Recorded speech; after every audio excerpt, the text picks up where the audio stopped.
আসসালামু আলাইকুম প্রিয় ভিউয়ার্স, কেমন আছেন? আশা করি সবাই ভালো আছেন। দেশ ও প্রবাস থেকে যেখান থেকে আজকের এই লাইভ ভিডিওটি দেখতেছেন, আশা করি মনোযোগ দিয়ে দেখুন, ভিডিওটা কন্টিনিউ করুন। আজকের মতো আবারও আপনাদেরকে লাইভে নিয়ে আসলাম। আজকে আমাদের লাইভের এই বিষয়বস্তু হচ্ছে হজরত মোহাম্মদ রসুল্লাহ সাল্লাল্লাহু আলাইহি ওয়াসাল্লামের বিরুদ্ধে এক জিন মুক্তির মধ্যে ঢুকে নবী করিম সাল্লাল্লাহু আলাইহি ওয়াসাল্লামের সম্বন্ধে ওনার বিরুদ্ধে উল্টাপাল্টা বলা শুরু করে দিলেন। ঘটনাটি হচ্ছে মক্কায় অলিদ নামের এক ইহুদি বসবাস করত। ইহুদির একটি স্বর্ণের মূর্তি ছিল। ওই মূর্তির মধ্যে ঢুকে সেই জিন উল্টাপাল্টা বলা শুরু করে দিলেন। তার বিস্তারিত দেখুন আজকের লাইভ ভিডিওতে। দেখুন তার কি হয়েছিল, বিস্তারিত আজকের লাইভে থাকছে। একবার এক শয়তান জিন ওয়ালিদ নামের এক কাফেরের স্বর্ণের মূর্তির ভেতরে প্রবেশ করে রাসূলুল্লাহ সাল্লাল্লাহু আলাইহি ওয়াসাল্লামের ব্যাপারে বাজে বাজে মন্তব্য করতে শুরু করেছিল। তারপর রাসূল সাল্লাল্লাহু আলাইহি ওয়াসাল্লাম সেই জিনের সাথে কি আচরণ করেছিলেন সেই পুরো ঘটনা জানাবো আজকের এই ভিডিওতে। রাসূল সাল্লাল্লাহু আলাইহি ওয়াসাল্লামের সময় মক্কাতে ওয়ালিদ নামের এক কাফের বাস করত, আর তার অনেক বড় একটি স্বর্ণের মূর্তি ছিল, আর সে এই স্বর্ণের মূর্তির পূজা করত।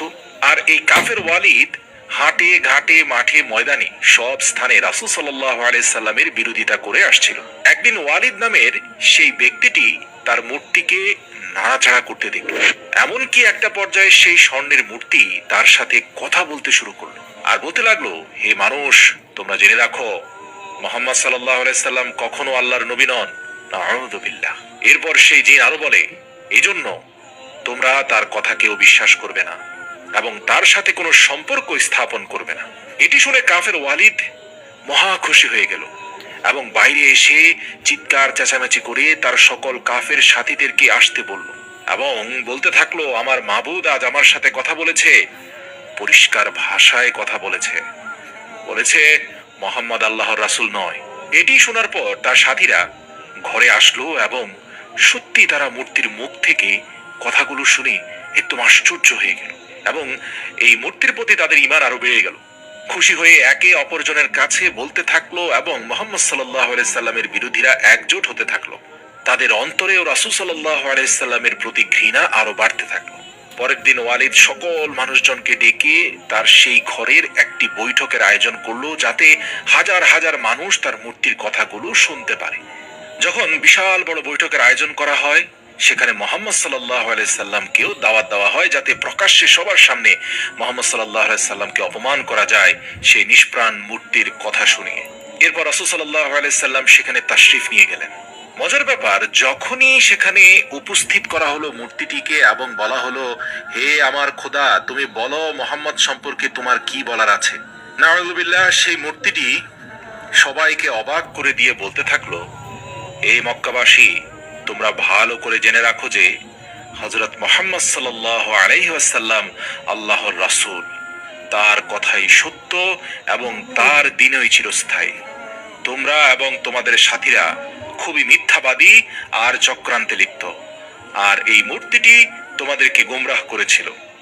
যদি তোমরা রাসূলের উপর ঈমান না নিয়ে আসো, তাহলে অবশ্যই তোমাদের স্থান জাহান্নামে হবে।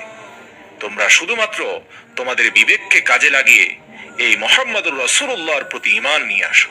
মূর্তির মুখে এমন কথা শুনে সেই ওয়ালিদ তো আকাশ থেকে পড়ল, মেজাজ হারিয়ে বলল, নাফরমান মূর্তি, বেঈমান, তুই 2 দিন আগে কি বলেছিস আর এখন কি বলছিস? এসব বলে সে মূর্তিটিকে উপরে তুলে আছাড় মারলো, যার ফলে স্বর্ণের সেই মূর্তিটি কয়েক টুকরায় ভাগ হয়ে গেল। অতঃপর সভাস্থল থেকে মুহাম্মদ সাল্লাল্লাহু আলাইহি সাল্লাম যখন বাড়ি ফিরছিলেন, তখন তিনি ঘোড়ায় করে তলোয়ার হাতে এক বীর যোদ্ধাকে তার দিকে এগিয়ে আসতে দেখলেন, যার তরোয়ালের অগ্রভাগ থেকে রক্ত ঝরছিল। তখন রাসূল সাল্লাল্লাহু আলাইহি সাল্লাম জিজ্ঞেস করলেন, তুমি কে? তখন সেই ব্যক্তিটি উত্তর দিল, হুজুর, আমি জিন। আমি আপনার একজন উম্মত এবং মুসলমান। আমি জাবলিত নামক অঞ্চলে বসবাস করি। আমার নাম মহিন বিন আল আবহার। কিছুদিনের জন্য বাইরে গিয়েছিলাম আর এসে দেখি আমার ঘরের মানুষেরা কান্না করছে। আমি যখন জিজ্ঞেস করি, সবাই কান্না করছো কেন? তখন জানতে পারলাম যে এক কাফের জিন, যার নাম মুশফিক, সে মক্কাতে আসে এবং কাফের ওয়ালিদের মূর্তির ভিতরে প্রবেশ করে আপনার নামে যা তা বাক্য বলছিল। আর আজকেও সে প্রকাশ্য মজলিসে গিয়েছিল যাতে সে মূর্তির উপর ভর করে মানুষকে আপনার নামে খারাপ মন্তব্য করতে পারে। ইয়া রাসূলুল্লাহ, আমার হৃদয়ে প্রাণ থাকতে আমি কিছুতেই আপনার অপমান সহ্য করতে পারিনি। তাই পিছু ছুটতে ছুটতে এক পর্যায়ে আমি তাকে ধরে ফেললাম এবং সেখানেই তাকে হত্যা করলাম।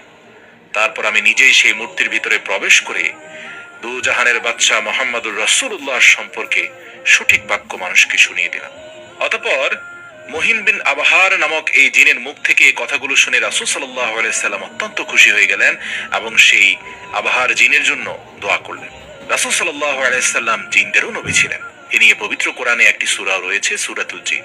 এই ঘটনা থেকে আমরা জানতে পারি যে মুহাম্মদুর রাসূলুল্লাহ সাল্লাল্লাহু আলাইহি সাল্লামের বিরুদ্ধে যারা কুৎসা রটনা করে তাদেরকে আল্লাহ কখনো ছেড়ে দেন না। তো যারা সৈয়দ এম সুবহান ফেসবুক পেজে SMS টিভি থেকে দেখবেন অবশ্যই লাইক কমেন্ট শেয়ার দিয়ে আমাদের সাথেই থাকুন। যারা ইউটিউব থেকে দেখবেন অবশ্যই সাবস্ক্রাইব করুন আমাদের ইসলামিক মিডিয়া টিভি। আজকের মতো আমাদের লাইভ এখানে সমাপ্ত ঘোষণা করতেছি। অন্যদিন অন্য জায়গায় অন্য লাইভ দেখার জন্য আমন্ত্রণ জানিয়ে সবাই ভালো থাকবেন, সুস্থ থাকবেন, দেখে শুনে পথ চলবেন। আসসালামু আলাইকুম, আল্লাহ হাফেজ।